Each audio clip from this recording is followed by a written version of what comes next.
First ever factory outlet, Chandanagar, Mukunda Jewelers. Opening soon. No making charges.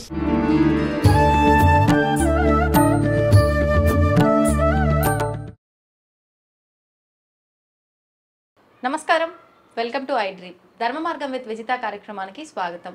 ప్రస్తుతం మనతో పాటు ఉన్నారు గీతా ప్రచారకులు పూజ్యశ్రీ స్వామి స్థిత ప్రజ్ఞానంద సరస్వతి గారు. ఇప్పుడు వారితో మాట్లాడి మరిన్ని విషయాలు తెలుసుకునే ప్రయత్నం చేద్దాం. నమస్తే అండి. హరి ఓం. నమస్తే. హరి ఓం. ఓంకారం, ఓంకారం యొక్క ప్రాధాన్యత ఏంటి, దాని విశిష్టత గురించి తెలియజేయండి. ఓంకారము అంటే అమ్మ, వాస్తవానికి మన యొక్క జీవితము, యావత్ జగత్తు, జీవ, ఈశ్వర, ఈ మూడింటి యొక్క స్వరూపమే ఓంకారం. ఎందుకంటే వేదములు ఉన్నాయి కదా, వేదములు మొట్టమొదటిసారిగా 3 వేదములుగా ఉండేవి. అవి తరువాత కాలంలో 4 వేదములుగా అయ్యాయి. అందుకే మనకి చతుర్ముఖ బ్రహ్మకి 4 శిరస్సులు ఉంటాయి. 4 శిరస్సుల నుండి 4 వేదములు వచ్చినాయి అంటారు కదా. ఆ 4 వేదములు మొదటిసారిగా ఋగ్వేదము, యజుర్వేదము, సామవేదము, ఆ 3 వేదములు కలిపి గాయత్రి మంత్రముగా 3 పాదములలో వచ్చింది. ఆ 3 పాదముల నుండి వ్యాహృతిస్ అంటారు. భూహు, భువ, సువహ అని మనకి పంతులు అని పండితులు చేస్తుంటారు. సో ఆ 3 వ్యాహృతుల నుండి అకారం, ఉకారం, మకారం వచ్చింది. ఆ 3 అక్షరముల నుండి ఓంకారం వచ్చింది. అంటే మొట్టమొదటిసారిగా ఆ బ్రహ్మాజీ నుండి ఉచ్చరించిన శబ్దమే ఓంకారము. అందుకే దాని పేరేంటి? ప్రణవః. ప్రణవ అంటే ఏంటి? నవ అంటే నామము, ప్ర అంటే ఉత్తమమైనటువంటి, అంటే ఈశ్వరుని యొక్క నామము శ్రేష్టమైన పేరు ఏంటంటే ప్రణవః, ఓంకారం. అందువలన అది ఏకాక్షరం. తల్లి గర్భంలో ఉన్న బిడ్డ, తల్లి ఎలాగైతే 2 కాదో, ఓంకారములో ఇమిడి ఉంటుంది అకార, ఉకార, మకారం. అకారం అంటే సృష్టి, జగత్తు యొక్క సృష్టి. ఉకారం అంటే దాని యొక్క స్థితిని తెలియజేస్తుంది. మకారం అంటే లయం. ఇప్పుడు సముద్రంలో ఒక బుడగ వచ్చింది, అది సృష్టి. కొంత సమయం ఉంటుంది స్థితి, మళ్ళీ సముద్రంలో కలిసిపోతుంది, లయం. అందుకే అకారం అంటే బ్రహ్మ, ఉకారం అంటే విష్ణు, మకారం అంటే శివ, అకారం అంటే సరస్వతి, ఉకారం అంటే లక్ష్మి, మకారం అంటే దుర్గా. ఈ విధంగా మీరు యావత్ సృష్టి అంతా అకార, ఉకార, మకారాత్మకం. అందువలన ఆ ఓంకారాన్ని మనము పూర్తిగా ఓమిత్యేకాక్షరం బ్రహ్మ వ్యాహరన్ మామనుస్మరన్ అని భగవద్గీతలు చెప్పారు. అంటే ఈ విధంగా భూత, భవిష్యత్తు, వర్తమానం ఓంకారమేవా. సర్వం సృష్టి, యావత్తు సృష్టి, స్థితి, లయ ఓంకారమేవా. అర్థమైందమ్మా? సో ఆ ఓంకారమే సకల వేదముల యొక్క సారం. అందువలన ఆ ఓంకారము 2 రకాల ఈశ్వర తత్వాన్ని తెలియజేస్తుంది. ఒకటి సగుణ రూపంగా ఉన్న ఈశ్వరుని కూడా ఓంకారం తెలియజేస్తుంది. నిర్గుణ ఈశ్వర స్వరూపాన్ని కూడా ఓంకారం తెలియజేస్తుంది. సో నిర్గుణ ఈశ్వర స్వరూపాన్ని మనం దర్శించలేము. కానీ దర్శించాలంటే మనకు ఒక చిన్న సింబల్ కావాలి, చిహ్నం లాంటిది. ఇప్పుడు భారతదేశం అంతా విస్తరించి ఉంది, నమస్కారం పెట్టినది ఎక్కడ పెడతాం? సో భారతదేశం అంతటికి ఒక గుర్తు, ఒక జాతీయ జెండా. ఓకే, జాతీయ జెండాకి నమస్కారం పెట్టు, సెల్యూట్. అదేవిధంగా ఈ వ్యాపించి ఉన్నటువంటి పరమాత్మ నిర్గుణ ఓంకారానికి ఒక ప్రతీకగా ఓంకార ఉచ్చారణ చెయ్యాలి. ఎలా చెయ్యాలి? అకారం అంటే ఓంకారం ఓ అని ప్రారంభించి ఇలాగ మనకి ఒక వేవ్ లెంత్ ఫ్రీక్వెన్సీ బ్యాండ్ పెడుతుంటాయి కదమ్మా, ఇలాగా ఓ మన స్లోగా పెంచుతూ ఉత్కృష్టమైనటువంటి ఒక లెవెల్కి తీసుకెళ్ళి మళ్ళీ స్లోగా తగ్గించుకుంటూ ఓం. సో ఓంకారం అనేది అక్షరాలు చూసుకుందాం. మీరు పెదవులు ఓపెన్ చేసిన వెంటనే ఒక శబ్దం వస్తుంది. ఏంటి శబ్దం తెలుసా? ఏంటి? ప్రతి ప్రాణి ఇలాగా నోరు ఇలాగా పెదవులు ఓపెన్ చేసిన ఒక శబ్దం వస్తుంది, దాన్ని అకారం. మీరు పెదవులు ఇలా మూసి ఇలా ఓపెన్ చేయండి, సో కొంచెం శబ్దం రావాలి బయటికి. శబ్దం ఎందుకు వస్తుంది? జస్ట్ అంటే స్లో అవ్వచ్చు మోషన్, కానీ ఒక సౌండ్ వచ్చిందంటే అకారం. ఏదైనా మాట్లాడే ముందు నోరు ఓపెన్ చేస్తాం కదమ్మా, ద బేసిక్ సౌండ్ అకారం అన్నమాట. ఓకేనా? మరి మనకి ఎన్ని అక్షరాలు ఉన్నాయి మన తెలుగు భాషలో? ఎన్ని? అక్షరాలు 56. Very good. మర్చిపోయారేమన్నా నాకు భయం వేసింది. చివరి అక్షరం ఏంటి? హా. రైట్. మొదటి అక్షరం ఏంటి? ఆ. హా. క్లోజింగ్లో వస్తుంది అహం. అది ఈశ్వరం. ఎవరండి? అహం అంటే నేను. అహం అంటే సంస్కృతం, తెలుగులో నేను దాని అర్థం. అంటే అందుకే సంస్కృతంలో అహం. బ్రహ్మదేవుడు మొట్టమొదటి సృష్టి అయినప్పుడు అన్ని చూశాడు, ఎవరు లేరు, భయపడ్డాడు. భయపడాలి, అయినా నేను ఎందుకు భయపడాలి? రెండోది ఏదైనా ఉంటే కదా భయపడాలి, ఎవరు లేరు కాబట్టి అహం అన్నాడు. అహం అంటే పరమాత్మ ఒక్కటే అర్థం.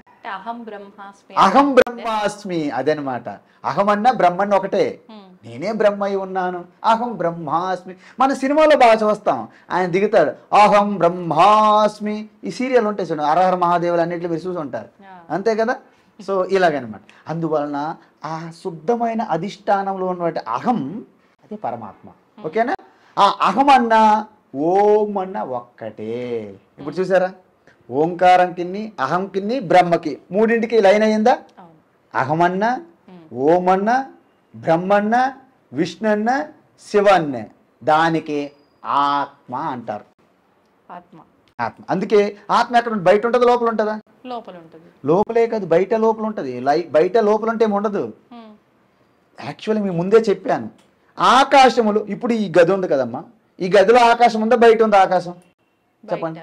మరి గది లోపల ఉన్నది ఏంటి? ఖాళీ. ఈ ఖాళీ ప్రదేశం ఏంటంటే ఏమంటారు? ఆకాశమే. ఎలా? ఈ ఖాళీ ఆకాశం అంటే ఖాళీ ప్రదేశాన్ని ఆకాశం అంటారు. ఈ ఖాళీ ఉంది కదా, అవకాశం ఇస్తుంది అనమాట. ఏమైనా స్పేస్ ఉందని కూర్చోడానికి అంటారు, no space, no space. Space అంటే ఆకాశం, అంతే కదా. అందువలన ఆకాశం ఇప్పుడు లోపల ఉందా, బయట ఉందా? ఎక్కడైనా ఉన్నది. లోపల బయట ఏంటి? మన అజ్ఞానం ఏంటి? ఎందుకు? ఆకాశంలో ఇల్లు ఉంది, లోపల బయట ఏంటి? ఆత్మ కూడా వ్యాపించి ఉన్నది ఆకాశం కంటే. ఎందుకు? ఆకాశం ఆత్మలో ఉంది. ఓకే అమ్మా. సో ఈ ఆత్మలో ఆకాశం ఉన్నప్పుడు సర్వం ఆకాశంలో ఉన్నాయి. ఇప్పుడు లోపల బయట ఏమంటాం అంటే, ఈ శరీరాన్ని మనం ఆధారం తీసుకొని లోపల బయట అంటున్నాం. వాస్తవానికి శరీరం కూడా ఆత్మలోనే ఉంది, అవును. అందుకే ఈశ్వర అన్న ఆత్మ అన్న ఒక్కటే, ఆత్మ అన్న పరమాత్మ అన్న ఒక్కటే. శుద్ధమైన నెయ్యి, నెయ్యి అంటారు, విన్నారు? శుద్ధమైన నెయ్యి ఏమైనా తేడా ఉంటుందా? అంటే మీరు ఏదో కల్తీ చేస్తే తప్ప. పరమాత్మకి ఆత్మ తేడా లేదు, కానీ అందువలన పరమాత్మయే ఉన్నది. కానీ ఆ పరమాత్మ కొంచెము ఈ మన వ్యక్తిగతమైనటువంటి రాగద్వేషాలు పెట్టాము కదా, అసూయ, రాగద్వేషము, ఒకరు బాగుపడితే చూడలేకపోవడం, చూసారా, కోపతాపాలు అన్నీ ఉంటాయి కదా. అందువలన ఇవి ఎప్పుడైతే పరమాత్మ యాడ్ అయ్యాయో అజ్ఞానమైందా, జీవాత్మగా మారిపోతాం. మరి జీవాత్మకి అజ్ఞానం వదిలిపోతే పరమాత్మ మారిపోదు, అదే శివోహం. సో అందువలన ఓంకారం అనేది మన సృష్టిలో దేన్ని చూసుకుని మూడు రకాలుగా ఉంటాయి, అకార, ఉకార, మకారాత్మకము. రంగులు తీసుకుందాం. ఎరుపు రంగు ఏంటి? సృష్టి అనుకోండి, అకారం.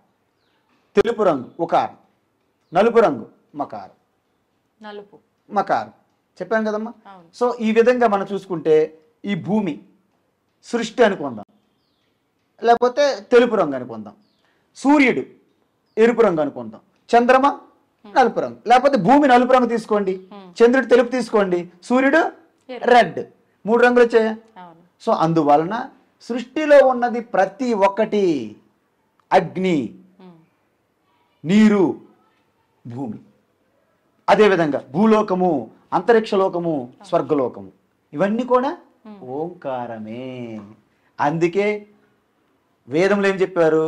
సర్వే వేదాయత్ పదమామనంతి తపాంసి సర్వాణి చ యద్వదంతి యదిచ్ఛంతో బ్రహ్మచర్యం చరంతి తత్తే పదం సంగ్రహేణ బ్రవీమి. ఓం ఇత్యేతత్. యమధర్మరాజుకి అడిగాడు నచికేత కఠోపనిషత్తులు, మనం ఈ సృష్టి అంతటికి మూలమేంటి? ఇవన్నీ ఎక్కడి నుంచి వస్తున్నాయి, ఎక్కడికి పోతున్నాయి? సృష్టి ప్రళయం అయిపోయినా చివరికి మిగిలేది ఏమిటి అది చెప్పండి అన్నారు. యమధర్మరాజు ఏం చెప్పాడు? ఇందుకు ఆయన department, Yamadharmaraju is department head కదా, ఆయనే చెప్పాలి. ఇంకెవరు చెప్తారు? మీరు నేనేం చెప్తాము?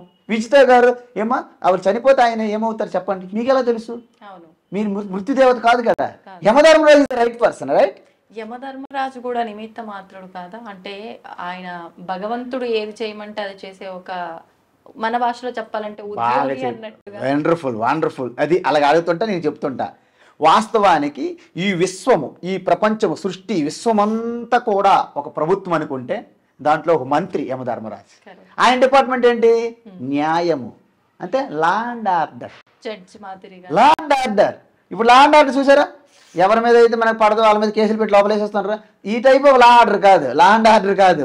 ఒక నిష్పక్షపాతంగా, ఒక పార్షియాలిటీ లేకుండా, ఇంపార్షియల్, ఏంటి పార్షియాలిటీ లేదు, అలాంటి లా అండ్ ఆర్డర్, ధర్మం. అందుకే ధర్మ దేవత అంటారు. అందుకే మహాభారతంలో ఆ యమధర్మరాజు యొక్క వరప్రసాదమే ధర్మపుత్ర, యుధిష్ఠిర. ఓకే అమ్మా, ఇది ఓంకారం. అందువలన మనము నిర్గుణ నిరాకార పరమాత్మే ముఖ్యమైనటువంటి చివరి సత్యం. దాన్ని చేరుకోవడానికి మనకు ఒక ఆలంబన కావాలి. అందువలన ఓంకారం అనేది ఒక సింబల్. ఈ ఓంకారంతో ప్రారంభించి నిర్గుణ ఓంకారానికి చేరుకోవచ్చు. అందుకే ఓంకారం మించినటువంటి మంత్రం కానీ, ఓంకారం 2 ఉన్నాయి. లక్కీగా ఏంటంటే పేరు ఓంకారమే, మంత్రం ఓంకారమే, అన్ని అలా ఉండవు. మంత్రం 2, రామ నామము మంత్రము, అలాగా. అందువలన ఓంకారము 2 in 1 అనమాట, మల్టీపర్పస్. అది ఓంకారము. అందువలన ఓంకారం ఉచ్చారణ ఎలా చేయాలి? కొంతమంది తప్పు చేస్తున్నారు, అందుకే చెప్తున్నా. కొంతమంది ఓంకారం ఏం చెప్పాను? ఆ ఊ మా అని చెప్పాను. వాళ్ళు ఎలా ఉచ్చరిస్తారు? ఆ ఊ మా. తప్పు. ఓకే, సరైన ఉచ్చారణ ఏంటంటే, ఎలాగైతే ముందే చెప్పాను, తల్లి గర్భంలో బిడ్డకి తల్లికి ఎలాగైతే వేరు చేయకూడదో, ఈ 3 ఒక అక్షరంగా ఇమిడి ఉన్నాయి, లోడ్ అయ్యి, మనం విడదీయకూడదు. ఆ ప్లస్ ఊ ఏమవుతుందమ్మా? గుణసంధి తెలుగులో ఓ అవుతుంది, అవునా? ఆ ప్లస్ ఊ ఓ, ఓమైందా? అందువలన ఓం అనాలి అంతే తప్ప ఆ ఊ మా అనకూడదు. వేరే జంతువులు అరుస్తాయి, అలాగా విడదీస్తే వేరే జంతువులు ఒక్కోసారి మన వీధుల్లో ఉంటాయి, ఆవు అని ఒక్కోసారి శబ్దాలు చేస్తుంటాయి, తప్పు అది. అందువలన కొంతమంది పెద్ద గురువులు కూడా ఆవు మా తప్పు, విడదీయకూడదు. సరైన ఉచ్చారణ ఏంటి? ఓ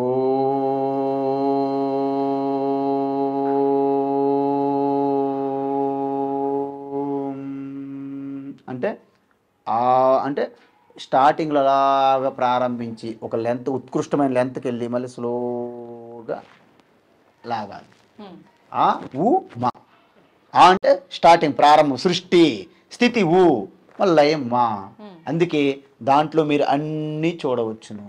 ఈ ఓంకారం చేయడం వల్ల ఎటువంటి ఫలితం ఉంటుంది? అంటే మనందరం కూడా, అంటే మనుషులందరూ ఆలోచించేది ఏంటి? ఏదో ఒక లాభ అపేక్ష ఆలోచించి ఏదైనా చేస్తాం కదా. మరి ఓంకారం చేయటం వల్ల ఏదైనా లాభం ఉందా? ఓంకారం సాధన అంటారు, ప్రణవ సాధన లేదా ఓంకార సాధన అంటారు.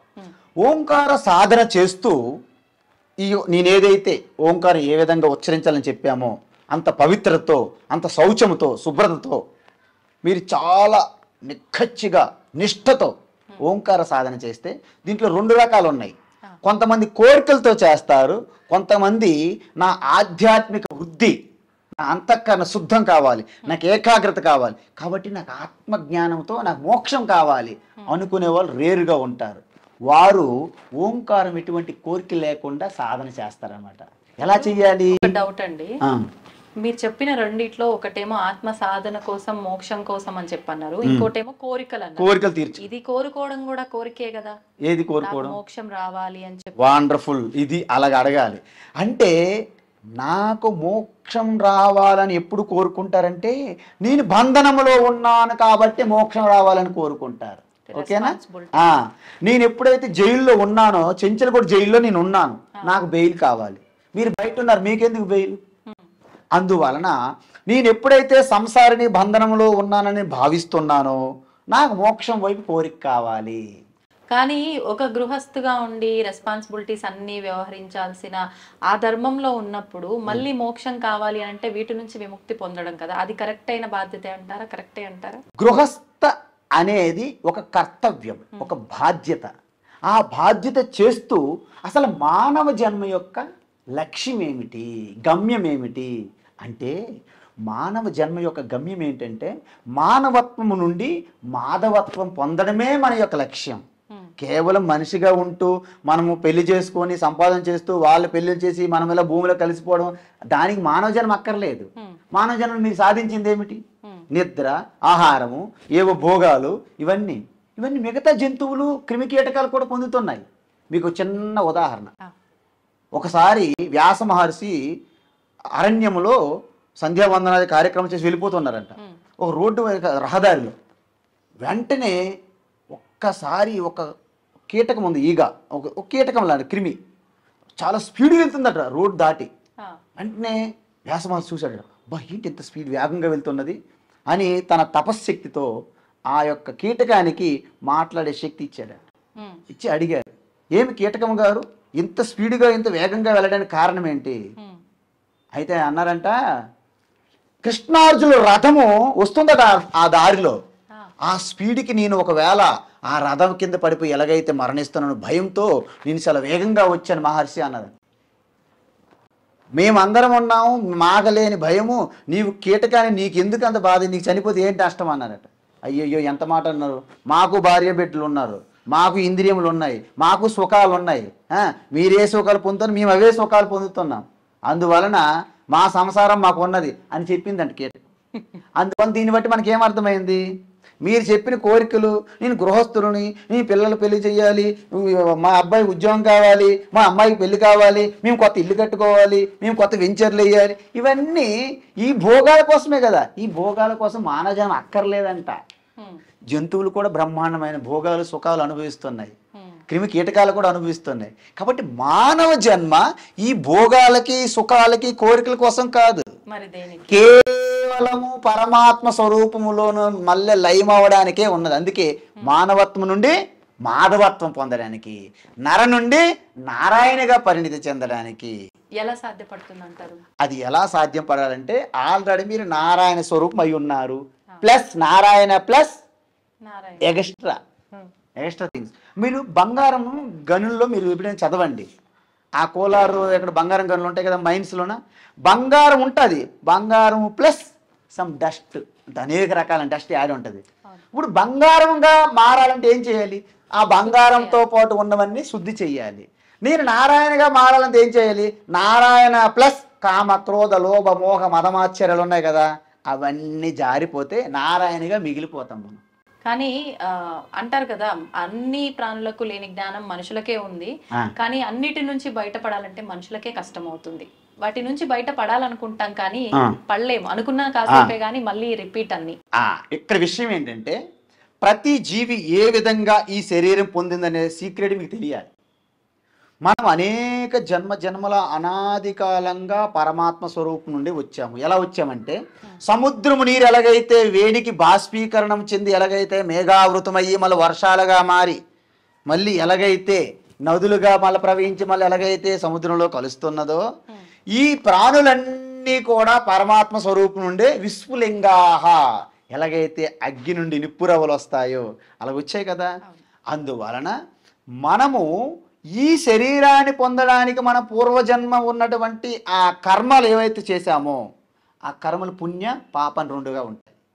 ఎక్కువ పుణ్యం మీరు చేశారనుకోండి దేవతా శరీరాన్ని పొందుతారు.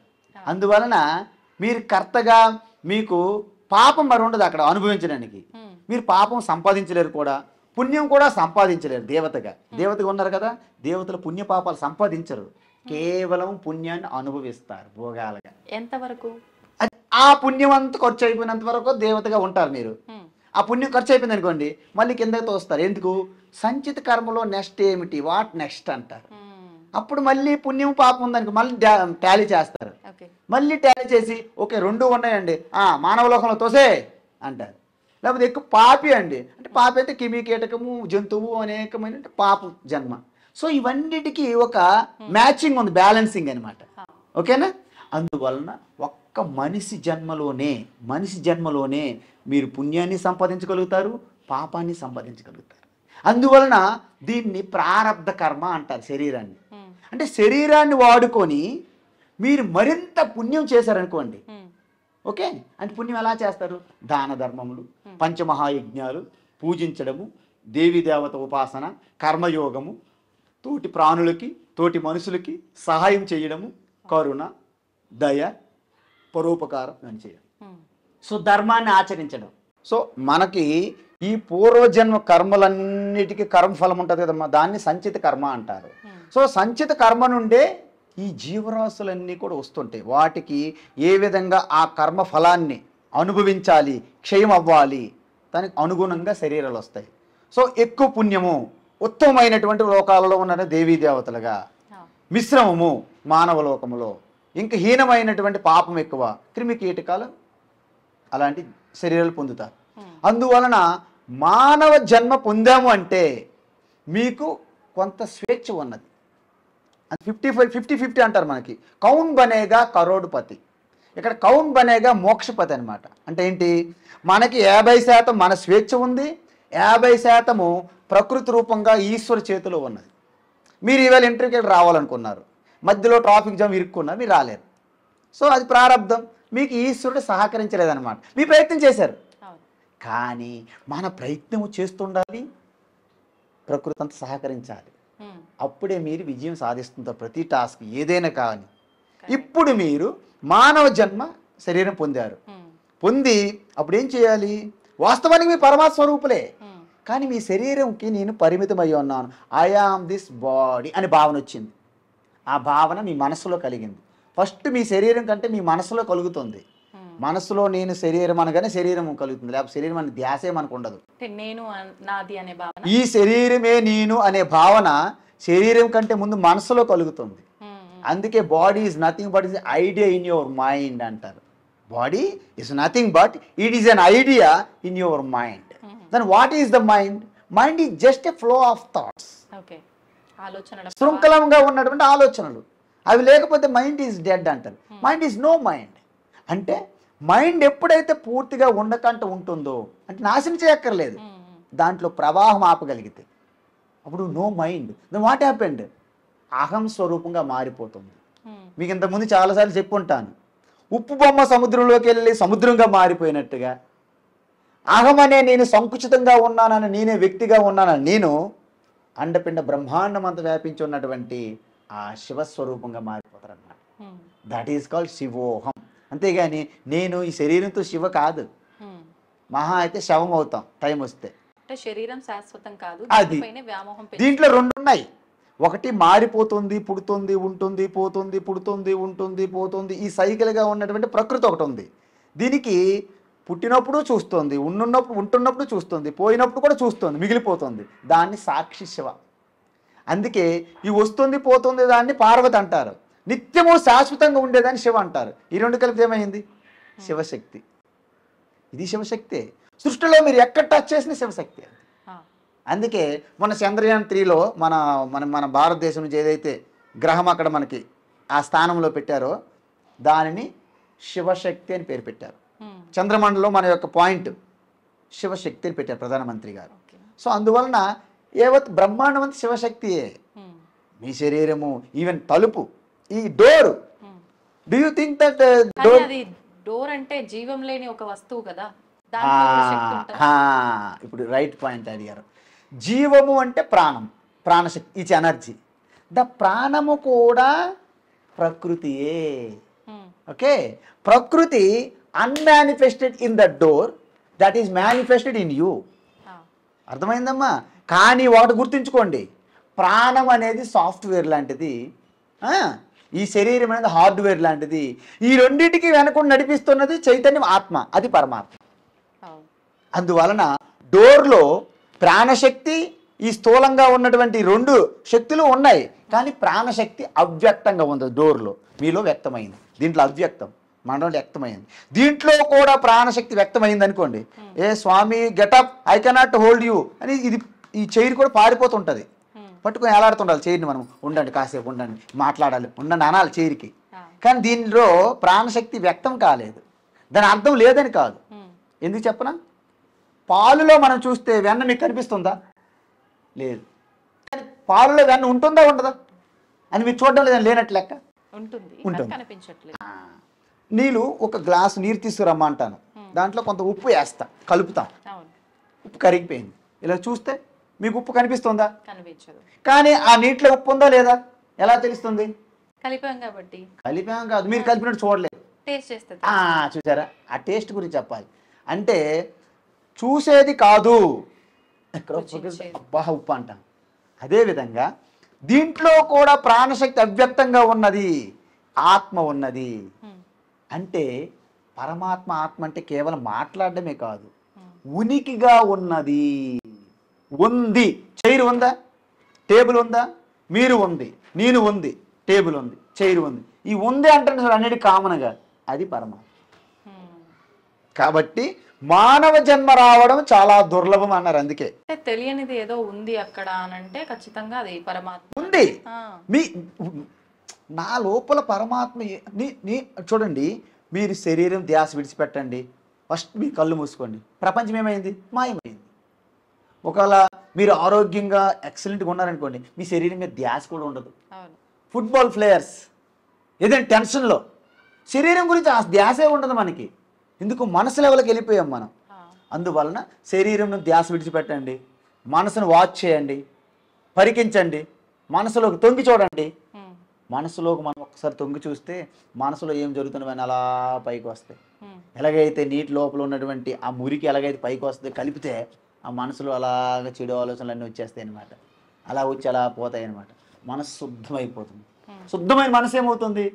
మీ స్వరూపంలో కలిసిపోతుంది. మీ స్వరూపమే పరమాత్మ. ఈశ్వర సర్వభూతాన హృదయేషర్జున తిష్టతి. ప్రతి ప్రాణి హృదయస్థంలో పరమాత్మ ఉన్నదని చెప్పారు కదా.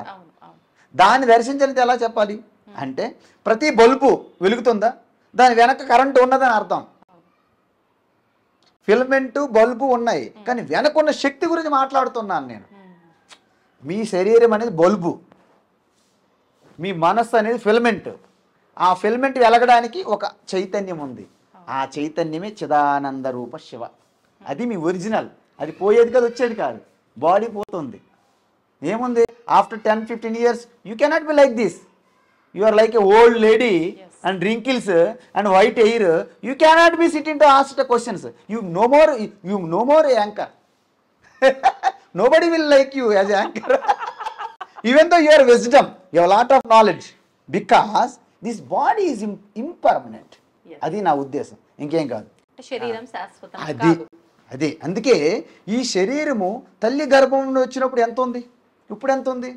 ఇది కేవలము ఎంత ఫుడ్, దీన్ని ఫుడ్ సీత్ అన్నారు. అన్నమయ కోశము, అన్నం మీద ఆధారపడి ఉంది. ఎంత తింటే అంత లావు. ఇది సినిమాలు అంటారు, ఎంత తాగితే అంత ఇది బలం అంటాడు. అది అన్నట్టు ఇది ఎంత తింటే అందులో food man. So that is what. మరణించే ముందర మనం ఏదైతే ఆలోచనతో మరణిస్తామో, అంటే దానికి ఒక ఉదాహరణ, మరణించే సమయంలో దైవనామ స్మరణతో మరణిస్తే గనక బాగుంటుంది, అంత శుభము, మోక్షం పొందుతాము ఇలా చెప్తారు. అంటే దీన్ని బట్టి మరణించే సమయంలో ఏ ఆలోచనతో చనిపోతామో ఆ ఆలోచనే మనకు నెక్స్ట్ క్యారీ ఫార్వర్డ్ అవుతుంది అని చెప్పి. మనమంటూ కొన్ని, అంటే ఒక పర్సన్ ఎన్ని సంవత్సరాలు బతుకుతాడో అన్ని సంవత్సరాల్లో ఎన్నో కర్మలు చేస్తాం. ఇందాక మీరు అన్నట్టు పాపం పుణ్యం ఇవన్నీ పక్కన పెట్టేసి ఆ మరణించే సమయంలో అన్న ఒక్క ఆలోచనతోటే మన జన్మ నెక్స్ట్ క్యారీ ఫార్వర్డ్ అవ్వటము, ఇదంతా ఎంతవరకు నమ్మొచ్చు? ఒక ట్రాష్ అనుకోవచ్చేమో కదా. చాలా బాగా అడిగారు. మీ విషయం చెప్పనా? మీరు జీవితాంతము ఏదైతే అలవాటుగా చేసి ఉన్నారో అది మాత్రమే మరణించే సమయంలో వస్తుంది తప్ప అప్పటికప్పుడు నేను అనేస్తుంటే రాదు. ఒక చిన్న ఉదాహరణ చెప్పంటారా? ఒక వ్యక్తికి ఒక ఇనుప సామాన్లు మార్కెటింగ్ బిజినెస్ ఉంది. ఆయనకు 3 కొడుకులు ఉన్నారు. ఆయన ఎప్పుడు కూడా ఈశ్వరుని నామం ఉచ్చరించడం లేదు. వాళ్ళు ఎంత ప్రయత్నిస్తున్నా. ఇక ఆఖరికి ఆయన చనిపోయే పరిస్థితి వచ్చింది. అంటే ఏంటి? బెడ్ రీడ్ అని అంటాం కదమ్మా. ఇక 3 కూడా అక్కడ కూర్చున్నారు. ఓకేమ్మా. అయితే అప్పుడు ఏమన్నారంటే, లాస్ట్ పెద్దవాడు ఎక్కడ ఉన్నాడు? మీ తల దగ్గర ఏడుస్తున్నాడు నాన్నగారు. మరి రెండోవాడు మీ తొడభాగం దగ్గర కూర్చొని ఏడుస్తూ ఉన్నాడు. మరి చిన్నవాడు కాళ్ళ దగ్గర కూర్చొని ఏడుస్తున్నాడు. 3 ఎక్కడే చస్తే మరి షాపులో ఎవరున్నారు అన్నాడంట. ఇంకటి పోతాడు అంటే షాపు. అయితే అప్పుడు ఏం చేశారంటే, ఒక అతను, ఈయన ఈశ్వరుడు నామం అనట్లేదు, ఈయన ద్వారా ఏదైనా సరే ఈశ్వరుడి పేరు మనము ఉచ్చరింప చేస్తే చనిపోయే ముందు నాన్నగారికి ఉత్తమగత వస్తుంది కదా. చిన్నోడు ఒక ప్రయత్నం చేశాడట. ఆయన ఒక సైన్స్ స్టూడెంట్. ఇప్పుడు మనము ఒక మ్యాథ్స్ మన స్టెప్స్ చేస్తుంటాం, సగం చేశారనుకోండి 10 మార్క్స్కి మీకు 5 మార్క్స్ వస్తుంది. తెలుసా? వస్తాయి. తెలుసా? స్టెప్స్ చేసా ఎగ్జామ్స్లో మేము 10th క్లాస్ రాసేవాళ్ళం. ఒక 10 మార్క్స్ క్వశ్చన్ ఇస్తే కరెక్ట్ మీ స్టెప్స్ కనుక ఒక 50% కరెక్ట్ చేస్తే మీకు 55 మార్క్స్ వస్తాయి, హాఫ్ మార్క్స్ వస్తాయి. సో నారాయణ ఎన్ని అక్షరములు? 4. నారా అంటే ఎన్ని అక్షరములు? 2. 50% వస్తుంది కదా పుణ్యం. ఎట్లా వస్తుందండి పదం పూర్తవ్వందే? మ్యాథమెటిక్స్, ఎందుకంటే ఈజ్ ఏ మ్యాథమెటిషియన్. ఓకే, ఈ logic, is own logic and reasoning. So ఈ థాట్ దట్ అట్లీస్ట్ దేవుడి పేరు నారాయణ అనట్లేదు, అట్లీస్ట్ నారా అనిపిద్దాం అని వెంటనే ఆలోచించాడంట. వెంటనే బయటికి వెళ్ళి అక్కడ ఉన్నటువంటి ఒక నార తీసుకొచ్చాడట. నార తీసుకొచ్చి చూపెట్టాడు నాన్నగారి ముందు. నాన్నగారు ఇదేంటి? పీచు అన్నాడంట. ఆయన నార అనలేదు, చనిపోయాడు. అదృష్టం లేదు ఆయనకి. అదృష్టం కాదు, మీరు చెప్పిందే. ఇవన్నీ తప్పులు చేసి ఆ సమయంలో నారాయణ ఎంత అయిపోద్ది కదా స్వామి అన్నారు కదా. ఇంపాసిబుల్ అంటున్నాను నేను. ఎందుకంటే మీరు జీవితాంతము ఈ యొక్క జీవితమే కాదు తల్లి, ఎన్నో జన్మలు మీకు ఆ యొక్క సుకృతము, ఆ కృప, ఆ పుణ్యము, ఆ సత్కర్మల యొక్క ఉన్నది. కాబట్టి ఈరోజు ఒక గొప్ప ఆ దైవత్వం గురించి, ఆ సత్సంగము, ఆ గొప్ప విషయాలు, ఆ సత్సంగం జరిగే అవకాశం మీకు వచ్చింది. ఇది అందరికి రాదు. కొన్ని వేల కోట్లు ఈ మధ్య నేను చూశాను జూబ్లీహిల్స్లో, మా మిత్రులు ఒకరు 2500 3000 కోట్లు ఈ మధ్యన చనిపోయాడు ఆయన. ఎన్ని కోట్లైనా ఆయన్ని బతికించలేకపోయాయి కదా. కాబట్టి ఇవన్నీ కూడా ఈరోజు మీరు అనుకుంటే అయిపోలేదు. ఈరోజు మీరు ఫోన్ చేయడము, నేను అవైలబుల్గా ఉండడము, ఇక రమ్మండము, ఇట్స్ నాట్ పాసిబుల్. ఈ plan has done long before. అందువలన మీరు అనుకున్నట్టు అనేక చెడు మార్గాలు, అనేక చెడు ప్రవృత్తి చేసి చివరిలో అజామిలుడేమో భాగవతంలో నారాయణ అన్నాడు కాబట్టి అది కాదమ్మా. అందుకే మనం ఎంత అభ్యాసం చేస్తే దాన్నే తపసా బ్రహ్మ విజిజ్ఞాసస్వ స తపో తప్యత స తపస్తప్వా అన్నారు. మీ తపస్సు అంటే ఆలోచనే అర్థం. విచారణ చేస్తేనే రమణ మహర్షి చెప్తారు, కోహం నేను ఎవరు, ఆయా నేను శుద్ధమైన అహం. ఆన్సర్ అది రాదు, చెప్పేవాడు ఉండడు, అడిగేవాడు ఉండడు. సైలెంట్. మౌనం వ్యాఖ్యాం ప్రకటిత పర బ్రహ్మతత్వం యువానం. ఇక కేవలం ఇలా చూపెట్టిననుకో మీకు అర్థమైపోద్ది. ఓ అర్థమైపోయింది అంటారు. ఇంక చెప్పలేదు నేను. ఎందుకంటే ఇదంతా త్రిగుణాత్మకం, 3 గుణాలు, సత్వగుణం, రజోగుణం, తమోగుణం. ఇది పరమాత్మ, శుద్ధ పరమాత్మ అహం. ఇది చెప్పాను కదా అంతఃకరణం మనస్సు అని. ఈ మనస్సు వెళ్ళి వీటితో కలిసింది అనుకోండి, జాలీ గుడ్ టైం వీటితో వెళ్ళింది అనుకోండి, హాయ్ హాయ్ బాయ్ బాయ్ కావు ప్యూ మర్జావో roll and rock something like that. ఇది వెళ్ళింది దానికి సంసారం అనమాట. పిల్లలు, ఆడబొట్లు, బావమరుదులు, brother in laws, sister in laws, ఇదంతా మొత్తం పండగలు, దసరా, సంక్రాంతులు అనమాట. సో ఇదంతా సంసారమే కదా. ఈ గుర్తుండదు. ఒకవేళ వీటితో విరక్తి చెంది వైరాగ్యం పొంది, వివేక జ్ఞానముతో వీటికి సాక్షిభూతంగా ఉంటూ వీటితో అంటకుండా ఇటువైపు ఒకసారి చూసింది అనుకోండి, ఇప్పుడు వేరైపోయింది. అంటే మీకు ఇక ప్రకృతి, సంసారము, ఈ సృష్టి మాయ ఏమి చేయలేదన్నమాట. ఎందుకు? శివోహం అయిపోయింది అనమాట. ఇదే అహం బ్రహ్మాస్మి శివోహం. ఇదే జీవ బ్రహ్మ ఐక్యం అంటారు. దీన్ని చిన్ముద్ర లేదా జ్ఞానముద్ర అంటారు. ఈ ముద్ర చూస్తే నా స్వరూపం తెలిసిపోతుంది. అందువల్ల దక్షిణామూర్తి ఏం చెప్పడు, ఇలా జ్ఞానముద్ర చూపెడతాడు. ఋషులందరికీ జ్ఞానోదయం అయిపోయింది. చూసారా? ఈవేళ దక్షిణామూర్తి గారి దగ్గరికి వెళ్ళి మనం అనేక ప్రశ్నలు అడిగేద్దాం అని అందరూ వచ్చారంట. చుట్టూ మీలాగా కూర్చున్నారు. ఆయనేమో ఇలా కాళ్ళ మీద కాలేసి కూర్చొని ఇలాగా చిన్ముద్రలు చూపెట్టారు. మొత్తం మౌనం వ్యాఖ్య, మాటలు ఉపదేశం లేదు, మాటలు లేవు, మాట్లాడుకోవడం మాట్లాడుకోవడాలు లేవు. కేవలం చిన్ముద్ర చూపించినంత మాత్రానే జ్ఞానోదయం అయిపోయింది. వాళ్ళ యొక్క సంశయాలన్నీ నివృత్తి అయ్యాయి. నా స్వరూపము పరమాత్మ స్వరూపము, నేను వీటితో సహజీవనం చేస్తున్నాను. ఇది అన్హోలీ రిలేషన్షిప్ అంటారు. అన్హోలీ అంటే తెలుసమ్మా? అపవిత్రము అంటే పవిత్రము కానిది. అపవిత్రం అంటారు తెలుసా? అపవిత్రం అనమాట. ఎందుకు? నేను శుద్ధమైన చైతన్యాన్ని, ఈశ్వరుణ్ణి, కానీ నేను బాడీతో అంటిపెట్టుకున్నాను. బాడీ అపవిత్రమే. ఎందుకు? నిత్య వికారం చెందుతుంది. బాడీ అనేది నా యొక్క వెహికల్ లాంటిది, నా కారు. మీ కారు మీరైపోతారా? కారుకి చిన్న లొత్త పడింది, మీకు అంటారా మీరు? కారు వేరు మీరు వేరు తెలుస్తుందా? అంటే కారు వేరు నేను వేరని చాలా బాగా తెలుస్తుంది, కానీ శరీరం నేను వేరంటే కొంచెం కష్టం. ఎందుకు? అంత ఇంకా సమీపం కాబట్టి. సో సమీపం బట్టి అనమాట, అంతే కదమ్మా. సో ఆ విధంగా మీరు ఈ శరీరం మీద ఎప్పుడైతే నిరంతరం విచారణ చేస్తుంటారో శరీరం నేను కాదు తెలిసిపోతుంది. మీకు రోగం వస్తుంది, రోగులందరూ ఆల్ పేషెంట్స్ కమ్ హియర్ అంటారు, రోగులు రండి అంటే రోగులు ఎవరు ఉండరు, రోగం వచ్చింది. మీరు రోగి కాదు, యువర్ ఆత్మ. కానీ అందరూ ఏమంటారు హాస్పిటల్లో? రోగులు. మరేం చేస్తాం, మన అజ్ఞానం మనం యాక్సెప్ట్ చేస్తున్నాడు. So that's what. గీతా పఠనం మన నిత్య జీవితంలో ఎటువంటి మార్పులు తీసుకొస్తా? భగవద్గీత అనేది పారాయణం చేసే గ్రంథం కాదు. ఇది మొట్టమొదటి మీరు నేర్చుకోండి. ఎందుకంటే భగవద్గీత శ్లోకములు పారాయణం చేసింది ఎవరు? చిన్నపిల్లలు. ఎందుకు చేయిస్తాము? జీవితంలో ఎప్పుడైనా మళ్ళీ భగవద్గీత యొక్క తత్వం తెలుసుకుంటారు అనే ఆశతో వాళ్ళకి శ్లోకాలు పారాయణం చేయిస్తాం. పెద్దవాళ్ళు కూడా పారాయణం చేస్తే ఏం లాభం? భగవద్గీత పుణ్యం కోసం చదివేది కాదు, మరి దేనికోసం? మోక్ష శాస్త్రం. చదివినంత మాత్రానే మోక్షం పొందుతామా?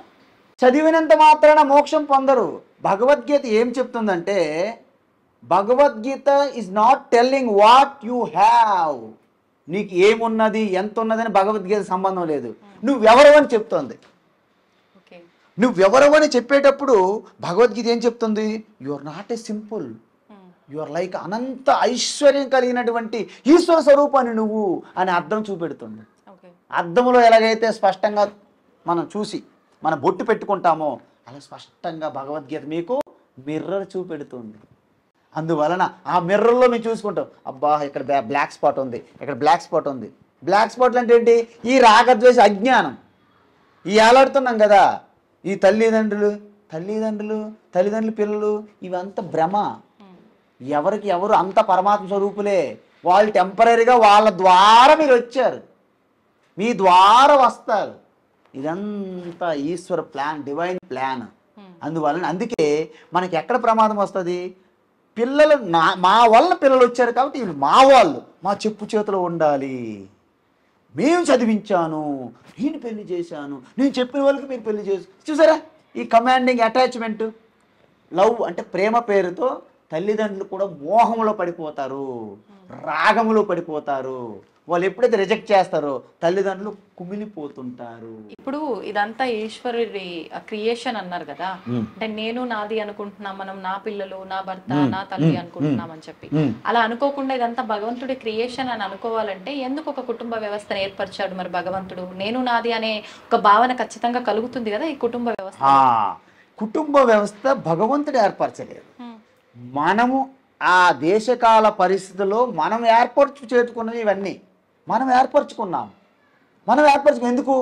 నాగరికత నిరంతరము మారుతూ ఉంది. Evolution. It is not a revolution, it is slowly evolution. ఒకప్పుడు బట్టలు లేకుండా అందరూ తిరిగేవాళ్ళు. ఇప్పుడు కాదు, కొన్ని లక్షల సంవత్సరాలు చెప్తున్నాను నేను. దాని అర్థం ఏంటంటే రోజు రోజుకి ఎవల్యూషన్. ఓకే, అందువలన ఈ నాగరికత ఎందుకు? బుద్ధి అంటే మనము రాక్ మ్యాన్ అంటారు, అంటే రాతి మనుషులు. ప్లాంట్ మ్యాన్ అంటే వృక్షాలు సమానంగా ఉన్న మనుషులు. యానిమల్ మ్యాన్ జంతువులు పశువులుగా సమానంగా ఉన్న మనుషులు. మ్యాన్ మానవత్వం ఉన్న మనుషులు, విలువలు, నీతి, ధర్మం, నిజాయితీ ఇలాంటివి.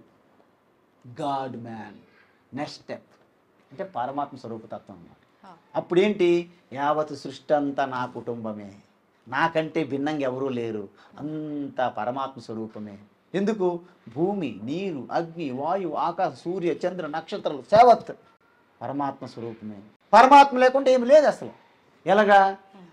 ఎన్ని రకాల ఆభరణములు ఎన్ని దేశాల్లో ఎక్కడ ఉన్నప్పటికీ బంగారం కంటే ఎలాగైతే వేరు కావు. బంగారం అనేది విశ్వరూపంగా ఆభరణములుగా కనిపిస్తుంది, పరమాత్మ అనేది విశ్వరూపంగా ప్రపంచంగా కనిపిస్తుంది.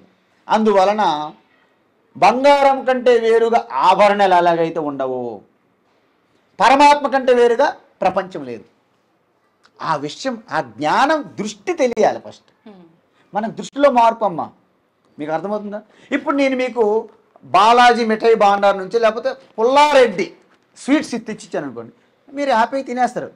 ఆగండి, ఇది పుల్లారెడ్డి కాదు, తిరుమల తిరుపతి లోపలికి వెళ్ళి తెచ్చినటువంటి లడ్డూ ప్రసాదం అన్నారు అనుకోండి, అప్పుడు ఎలా తింటారు?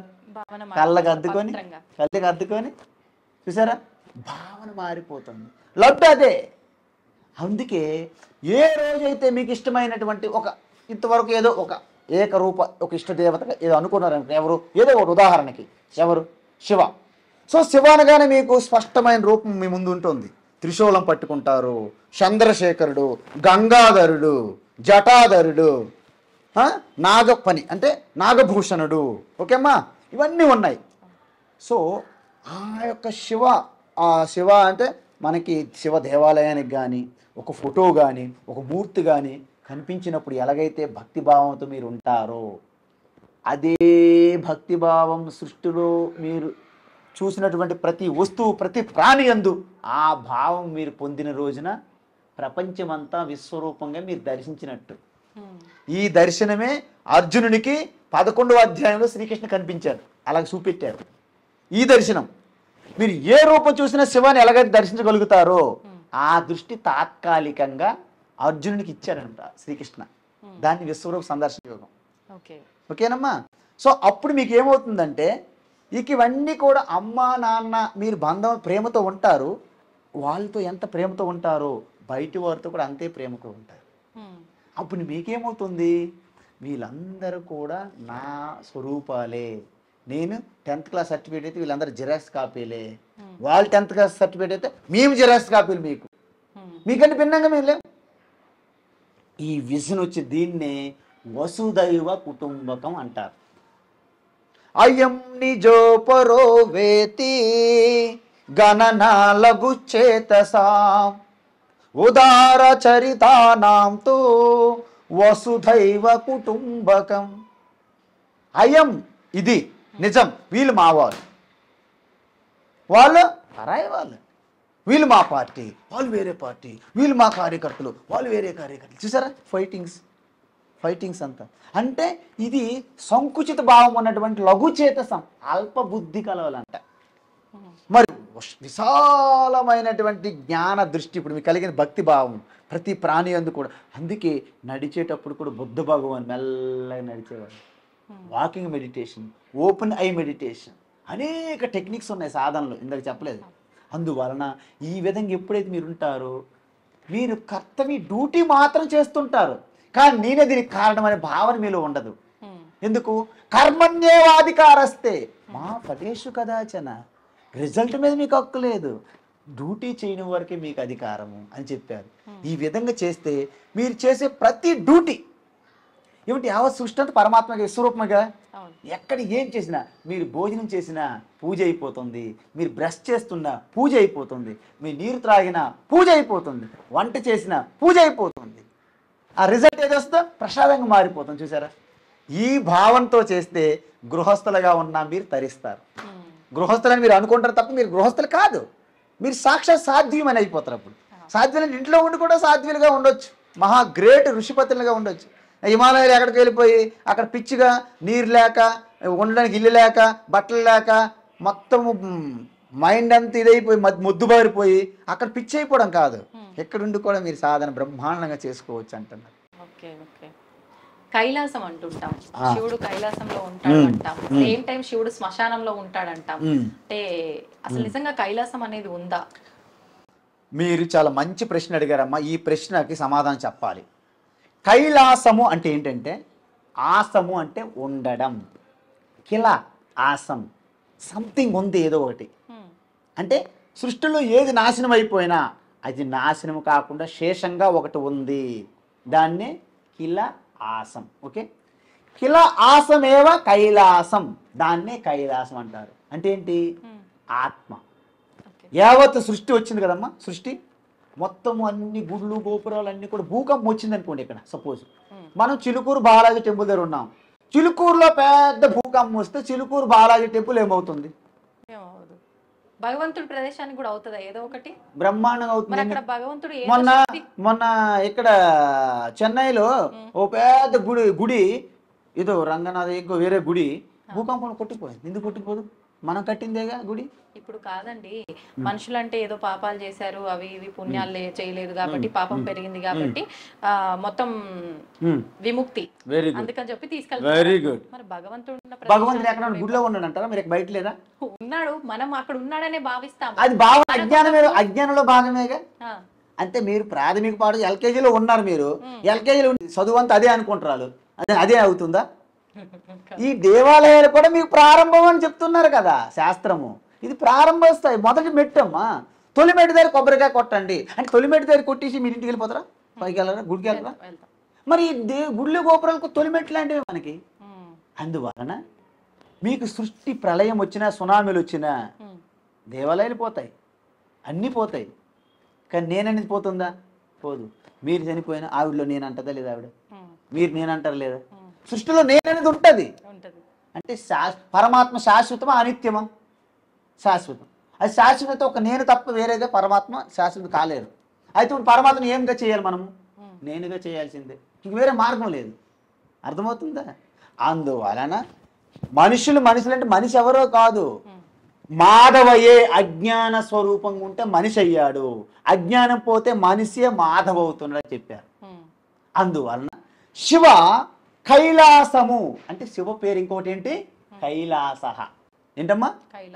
శివ అనే కైలాసం ఒకటే, శివ పేరే కైలాస. దాన్ని కైలాసం ఒక నగరంగా పెట్టేసాం మనం. ఏం చేస్తాం? ఇది ఒక అజ్ఞానం లేదా? నేను ఇదే చెప్తున్నా. కైలాస అంటే ఏంటి? ఆసహ అంటే ఉంది, అంటే ఏంటి? ఉనికిగా ఉంది. సృష్టి మొత్తం ప్రళయం అయిపోయి నశించిన ఒకటి ఉంటుంది చివరికి శేషంగా. అదేంటి? ఏదో ఏదో మీకు తెలియదు. కిల అంటే ఏదో, ఆసం ఉంది, కిలాసం ఏదో ఒకటి ఉంది. కిలాసాన్నే కైలాసం అంటారు. అంటే ఆత్మయే కైలాసం. చూసారా? అందువలన శివ అంటేనే కైలాసం. అందువలన దానికి ఇంకో పేరు ఒకటి ఉంది. ఇంకో పేరు చెప్పనా? కుంటహ అంటే మందం, అజ్ఞానం. మందం, అజ్ఞానం, వక్రం. అర్థమవుతుందా? వికుంఠః చాలా స్పష్టం, చాలా స్పష్టం. తేజస్సు, జ్ఞాన స్వరూపము అన్నామనుకోండి, వికుంఠః. వికుంఠకే వైకుంఠః అంటారు. అందుకే విష్ణు సహస్రనామాల్లో విష్ణు పేరేంటి? వైకుంఠః. ఉన్న చూసారా? వైకుంఠః అంటారా? అంటే వైకుంఠః అనేది విష్ణుకి ఇంకొక పేరు. ఆ వైకుంఠః ఆత్మ. అర్థమవుతుందా?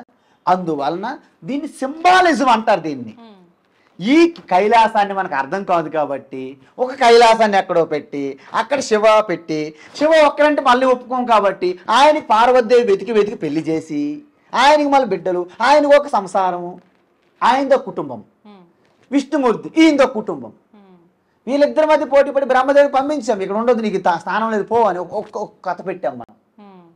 ఈ శివ ఏమో అబద్ధం చెప్పాడని చెప్పేసి త్రిశూలంతో పడేస్తే ఇదొక కథ. ఇవన్నీ కూడా కల్పిత కథలు. మనకి తత్వాన్ని అర్థం చేయించడానికి మొదటి ప్రారంభ దశలో మన యొక్క ఋషులు మునులు ఆ విధంగా చేసినటువంటి వీటికి సింబాలిజం అంటారు, కథలు. అందువలన కథల వెనక ఉన్నటువంటి అసలు తత్వాన్ని పట్టుకోవాలి మనం. కథలుగా పట్టుకుంటే మనం కథలుగానే మిగిలిపోతాం. అర్థమవుతుందమ్మా? అందువలన కైలాసం అంటే ఆత్మకే కైలాసము, ఆత్మే శివ. కాబట్టి వాస్తవాన్ని శివ ఎక్కడ ఉంటారు? ఈ కైలాసం అని హృదయస్థములో ఉన్నారు. అందుకే శంకరాచార్యం అన్నారు, ఆత్మాత్వం గిరిజామతి సహచరా ప్రాణా శరీరం గృహం పూజాతే విషయోపభోగ రచన నిద్రా సమాధి స్థితి సంచార పదయో ప్రదక్షిణ విధి స్తోత్రాని సర్వాగిరః యజ్జత్కర్మ కరోమి తత్తదఖిలం శంభో తవారాధనం. హే శంభో, నువ్వు నా ఆత్మస్వరూపంగా ఉన్నావు, అదే కైలాసం. కైలాసంలో పార్వతీదేవి ఉండాలి కదా. మరి నా బుద్ధి పార్వతీదేవి, ఆత్మశివ. మన ఇంద్రియములతోని ప్రాణములతో అన్ని చూస్తున్నాం కదా, అన్ని దర్శిస్తున్నాం కదా. ఈ పంచ ప్రాణాలు శివగణాలు. మనం అన్ని చూస్తున్నాము, వింటున్నాము, వాసన రుచి అని చేస్తున్నామా? ఇవన్నీ కూడా మనం గ్రహిస్తున్నాం కాబట్టి లోపల ఉన్న శివకి అభిషేకం జరుగుతుంది అనమాట ప్రతి క్షణం. ఓకే, మనం ఎక్కడ నడిచి వెళ్తున్నా అండపైన బ్రహ్మాండం శివమయం జగత్. కాబట్టి ఎక్కడికి వెళ్ళినా ఏమవుతుంది? ప్రదక్షిణ అవుతుంది. మనం గుడి చుట్టే 3 సార్లు ప్రదక్షిణ చేయక్కర్లే. యావత్ సృష్టిలో మీరు ఎక్కడ నడిచినా ప్రదక్షిణే శివకి. తర్వాత మీరు ఏం మాట్లాడినా ఆ శివకే స్థుతి, శివునికే ప్రార్థన, ప్రార్థన స్థుతి ప్రార్థన. ఇక అలసటి చెంది మీరు అలాగ నడుము వాల్చారనుకోండి, ఆ శివస్వరూపంలోనే లయమవుతున్నాను, అది సమాధి. వాస్తవానికి మీరు నిద్ర ఎప్పుడు పోవట్లేదు, ఆత్మ నిద్రపోదు. నిద్రపోయేది ఏంటి? ఈ శరీరము మనసింద్రియములే. ఆత్మ ఎప్పుడు కూడా జాగరూకంగా ఉంటుంది. సూర్యునిలో పగలు రాత్రి ఉందా చెప్పండి? సూర్యునిలో పగలు రాత్రి లేదమ్మా.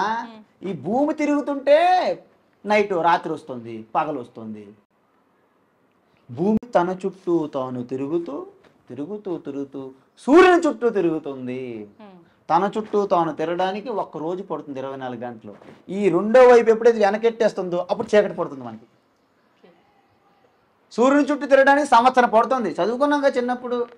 కాబట్టి సూర్యునిలో ఎలాగైతే పగలు రాత్రులు లేవో కిలా ఆసహా కైలాసం చెప్పాను.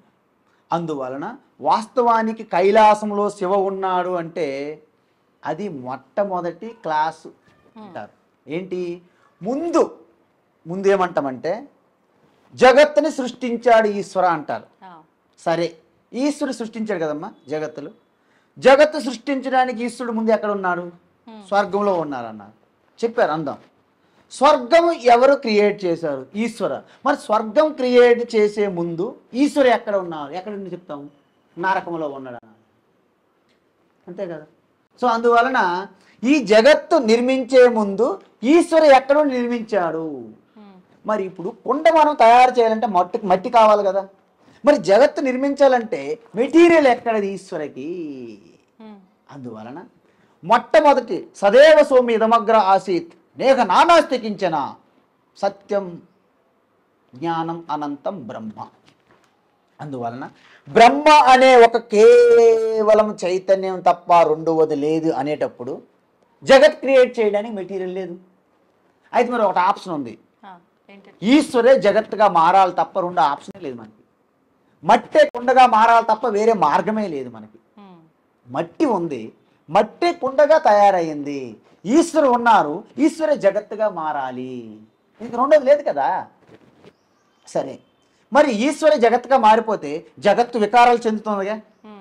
అది ఈశ్వరుడికి వికారాలు చెందిపోతాడా? నో.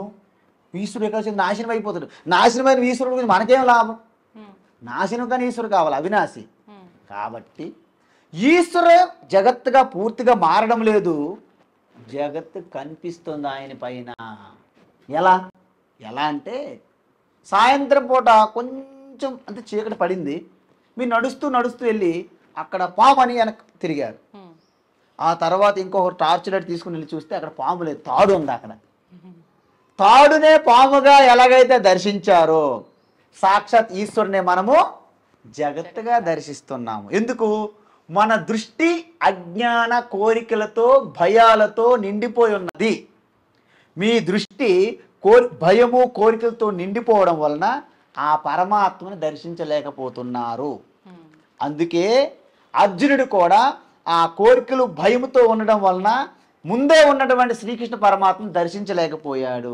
అందుకే కృష్ణ, నాకు నీ యొక్క విశ్వరూపాన్ని దర్శించేటట్లు నాకు ఆ అవకాశం ఇప్పించు అంటే, నాకు యోగ్యత ఉందా లేదా తెలుసుకొని నాకు నీ దర్శనాన్ని ఇవ్వంటే, ఆయన ప్రెజెన్స్లో ఆయన యోగీశ్వరుడు, మహాయోగీశ్వరుడు. అందుకే మీకు చెప్తాను నేను, మాయా కల్పిత దేశ కాల కలనా వైచిత్ర్య చిత్రీకృతం మాయావేవ విజృంభయత్యపి మహా యోగీ వయస్వేచ్ఛయా తస్మై శ్రీ గురుమూర్తయే నమయిదం శ్రీ దక్షిణామూర్తయే. శంకరాచార్య చెప్పారు.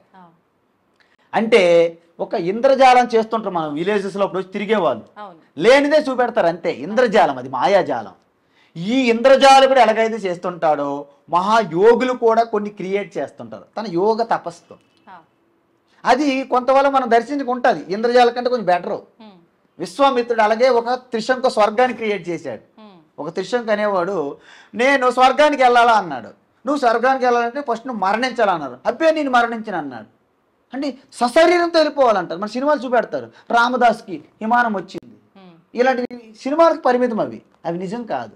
అందువలన త్రిశంకుకి సశరీరంతో స్వర్గానికి వెళ్ళాలి.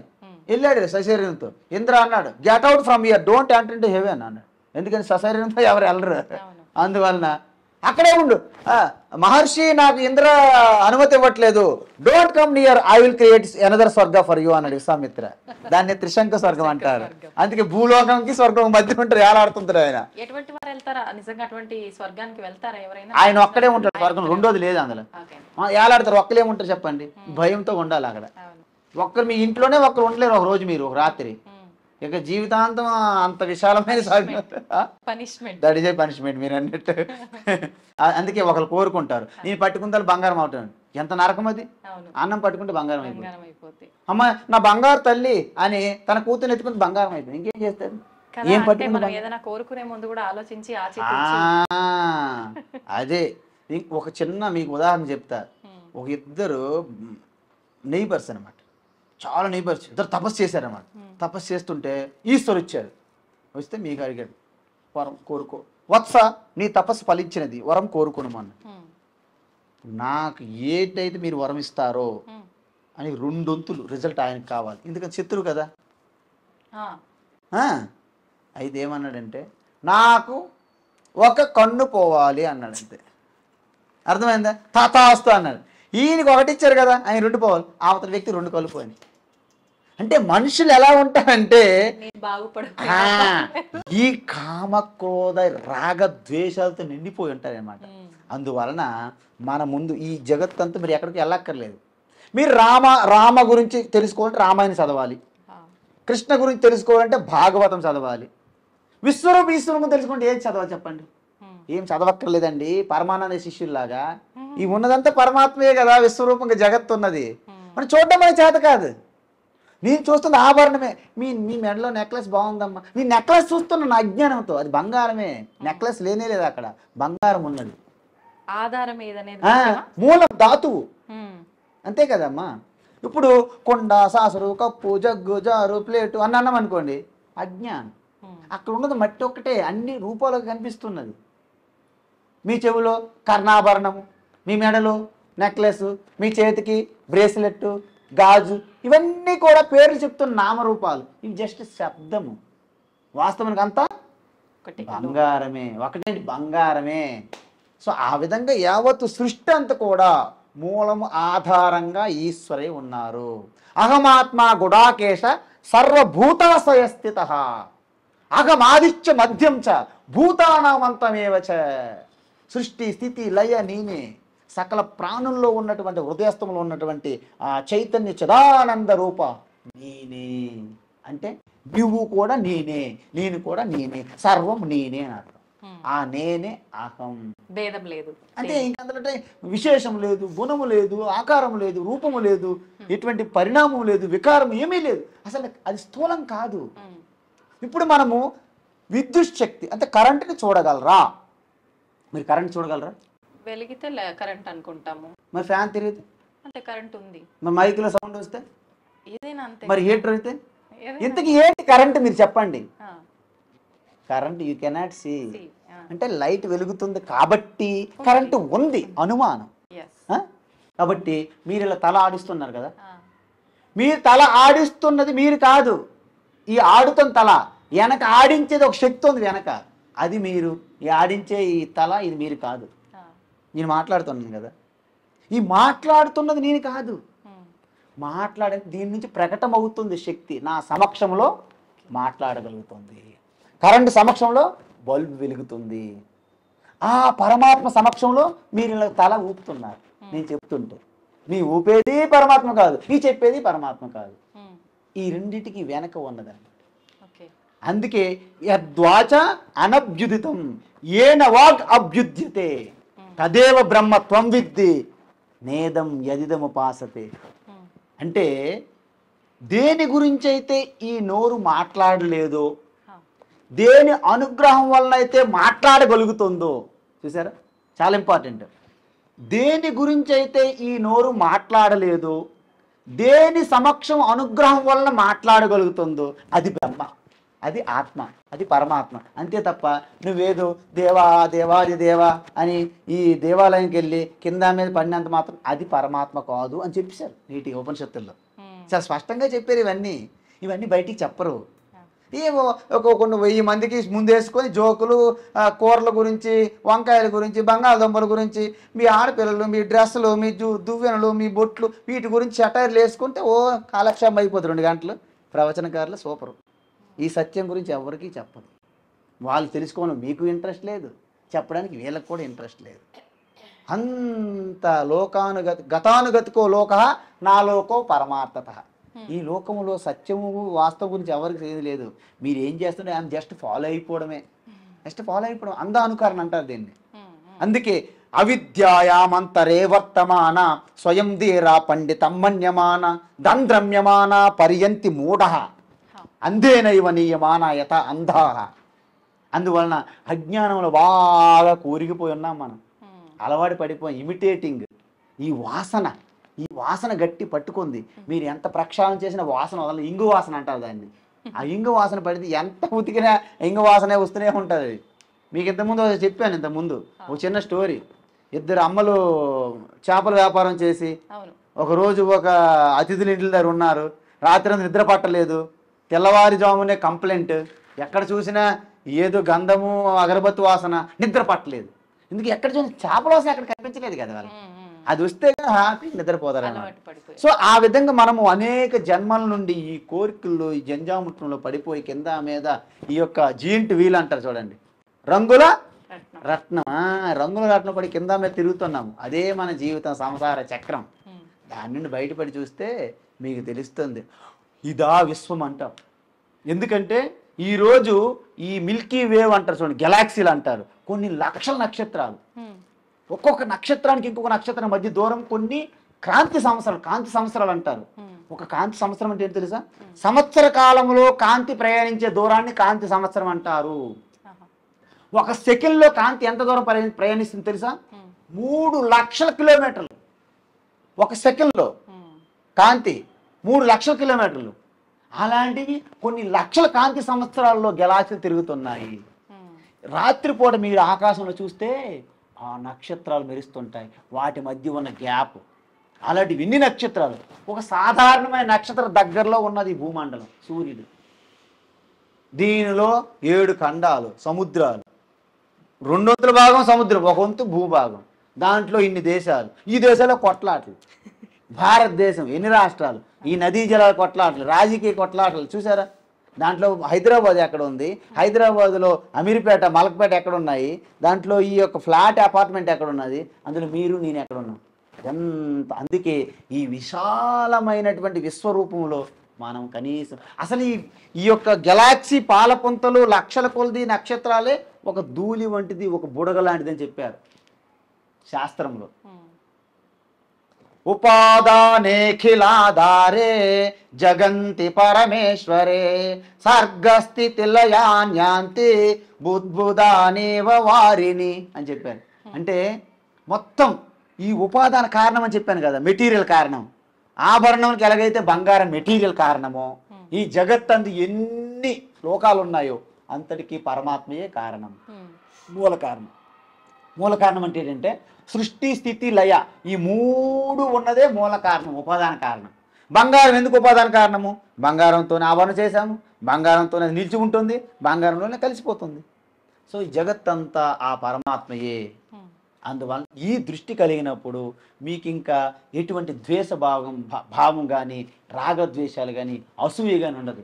ఎందుకంటే ఎవరిలో గొప్పతనం చూసినా అది నా విభూతి అనే భావన కలిగిపోతుంది. ఎవరు మొన్న ఒలింపిక్స్లో గోల్డ్ మెడలిస్ట్, ఎస్ నా విభూతి అంటారు. అన్నీ మేమే అవుతాయి ఇక్కడ. ఎందుకంటే మనం దాన్నే గుర్తించలేకపోతున్నాం కాబట్టి నాకు కావాలి, నేను నాది, నేను పుట్టాను, లోకం పుట్టింది. చూసారా? అందువల్ల నీ కన్ఫ్యూజన్ వచ్చేసింది అనమాట. అరే నీకంటే లోకం లేదు, నువ్వు లోకంలో పుట్టలేదు, నీలో లోకం పుట్టింది. అది తెలియాలి మనం.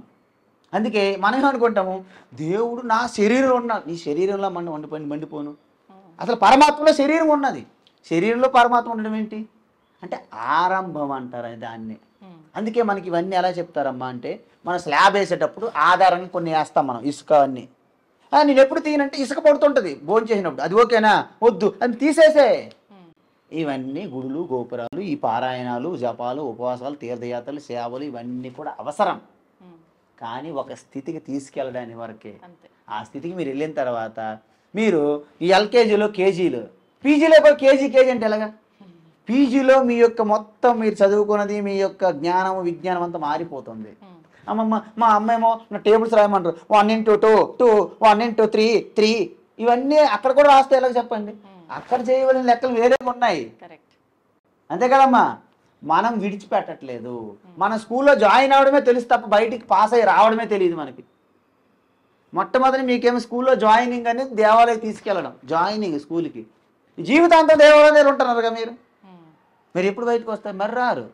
మళ్ళీ జన్మ, ఓకే జన్మ అంటూ ఉన్నదిలేండి, కర్మ సిద్ధాంతం మనకు ఉంది, మీరేం డోంట్ వర్రీ. ఈ జన్మ కాకపోతే 10, 10 కాకపోతే 100, 100 కాకపోతే 1000, 1000 లక్ష జన్మలైనా సరే మీరు ఇలాగా పునరపి జననం పునరపి మరణం, అదనమాట. కాబట్టి వీలైనంత తొందరగా ఈ సంసార చక్రం నుంచి నేను బయటపడాలని ఎవరైతే కోరుకుంటారో మీరు ఉత్తీర్ణులై బయటికి రండి, ఆహ్వానిస్తున్నాం. శృణ్వంతు విశ్వే అమృతస్య పుత్రాః, ఏ అమృత పుత్రులా రండి రండి అంటున్నారు ఋషులే.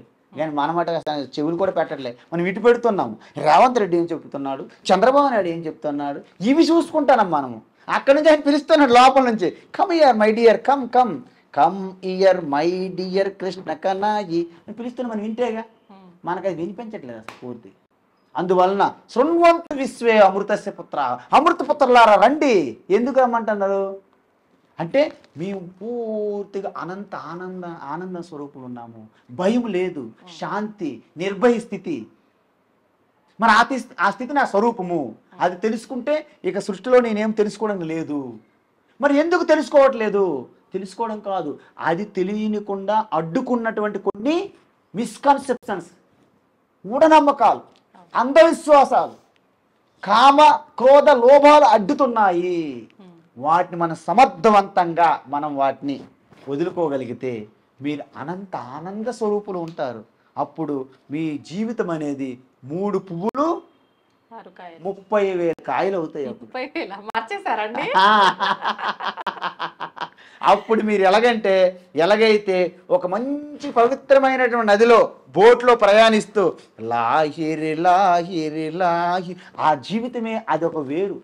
అప్పుడు మీకు స్వర్గాలు ఇవన్నీ కూడా మీకు దిగదుడిపి అయిపోతాయి. ఎందుకంటే స్వర్గంలో ఉన్న దేవతలు కూడా అసూయతోనే ఉంటారు. మీ పురాణాలు తెలుసు కదా, ఎవరెవరు తపస్సు చేస్తుంటే ఇంద్ర అంటాడు, ఏ రంభా ఓర్వశి వెళ్ళి ఆయన డిస్టర్బ్ చేయి. ఎందుకు? అసూయ. ఎక్కడ ఇంద్ర పదవి పోతే నా సీట్ తీసుకుంటే భయం ఆయనకి. Insecure problems. So you don't need to become a Indra, you become a Indra to Indra. Indrani, ఇంద్రుడికి ఇంకొక స్వామిని Indrani. You become to Shivani, శివునికి స్వామిని శివాని. అందువలన సకల దేవతలు కూడా కొంత పుణ్యం అంటే ఆత్మస్వరూపములో కొంత మెరిట్ తీసుకొని ఇంత గొప్ప పదవులు, ఎలాగైతే ప్రధానమంత్రి మంత్రివర్గములో ఎలాగైతే మంత్రులు ఉన్నారో, ఈ యావత్ జగత్పిత జగదీశ్వర ఆ యొక్క పార్వతీ పరమేశ్వరులు అనేవారు ఈ సృష్టికి ధాత పిత మాత పితామహ, వాళ్ళ క్యాబినెట్లో అనేక దేవీ దేవతలుగా ఉన్నారు. వాళ్ళకంటే మీరు సాక్షాత్ శివస్వరూపం అయినప్పుడు వీళ్ళు కూడా మీకు తక్కువ అయిపోతారు అన్నమాట. అది అసలైనటువంటి జీవితం, అది మానవ జన్మకే సాధ్యం. మిగతా వాళ్ళందరికీ చెప్పాను నేను, పుణ్యము కరిగించుకోవడానికి దేవతా స్వరూపం పొందాలి, పాపాన్ని కరిగించుకోవడానికి హీనమైన జన్మ పొందాలి. కానీ పుణ్యమే పొందాలన్నా పాపం పొందాలన్నా మోక్షం పొందాలన్నా మానవ జన్మ ముఖ్యమైనది. అందుకే జంతూనాం నరజన్మ దుర్లభం హతో పుంస్త్వాం తతో విప్రత తస్మాద్ వైదిక ధర్మ మార్గపరత విద్వత్వమస్మాత్ పరం ఆత్మానాత్మ వివేచనం స్వనుభవో బ్రహ్మాత్మనా సంస్థితి ముక్తిర్నో శత జన్మ కోటి సుకృతై పుణ్యైర్వినా లభ్యతే. మానవ జన్మట మీరు ఎన్నో కోట్ల జన్మలో చేసుకున్న పుణ్యం ఉంటే తప్ప మానవ జన్మ రాదంట. అందులో మానవ జన్మ వచ్చి ఈ భగవంతుని గురించి భక్తి, ఈ సేవ, ఇలాంటి ఆలోచన రాదు, ఈ వివేకము వైరాగ్యం రావు. అవి వచ్చి మళ్ళీ ఆ తత్వాన్ని తెలుసుకోవడానికి గురువు శాస్త్రానికి అందుబాటులో మీకు రావు. అవి తెలుసుకున్నా మీరు గ్రహించి మీరు హృదయస్థములు పెట్టుకునే స్థితి మీకు రాదు. ఇవన్నీ దుర్లభం అన్నమాట.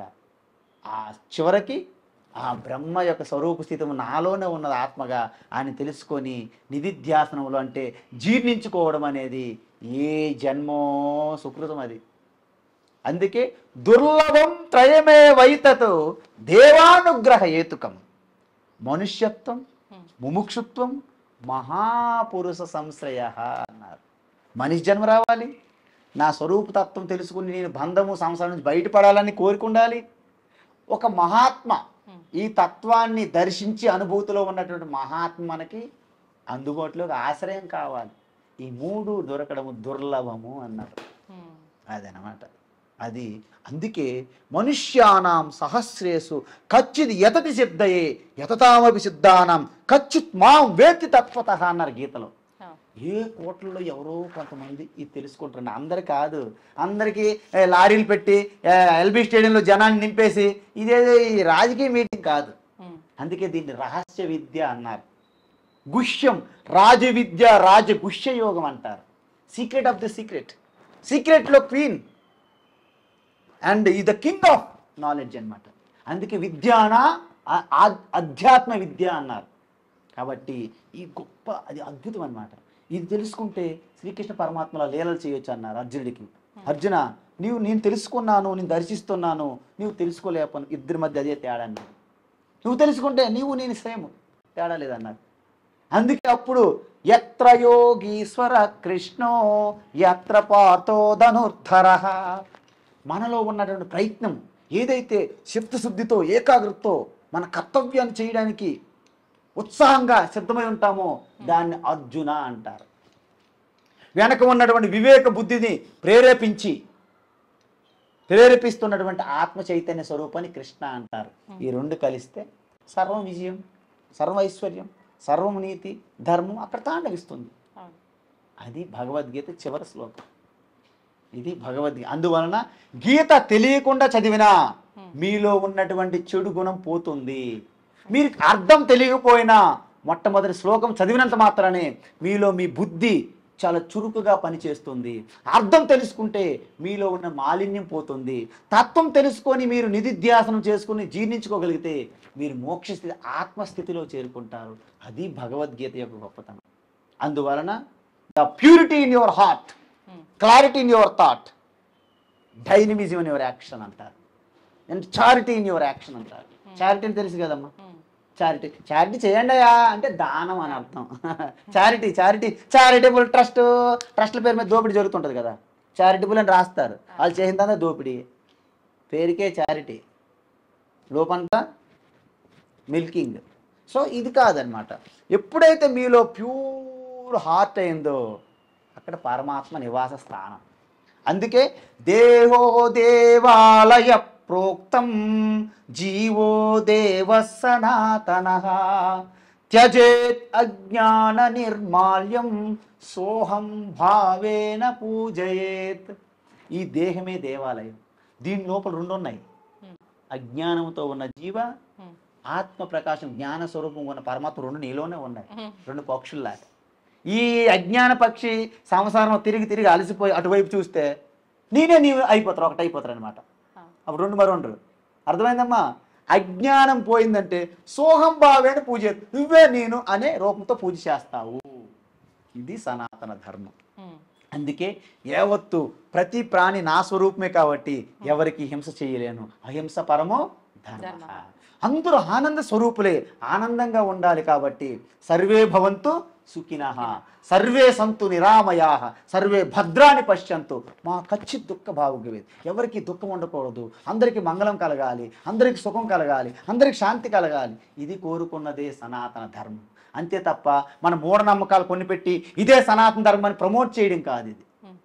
ఇది సత్యం, ఇది జ్ఞానం, ఇది అనంతం, ఇదే నీ స్వరూపం. తత్వమసి అంటారు, అదే నీ స్వరూపం అనగా అహం బ్రహ్మాస్మి తెలుసుకోవాలి, అది అనుభూతి. ఇదనమాట అమ్మా. సంతోషం అండి, నిజంగా చాలా మంచి విషయాలు, చాలా చక్కటి వివరణ, అంతే బాగుంది మీరు వివరించిన విధానం కూడా. ధన్యవాదాలండి. హరి ఓం నమస్తే, శుభం భూయాత్. హరి ఓం తత్సత్. సర్వం శ్రీకృష్ణార్పణమస్తు.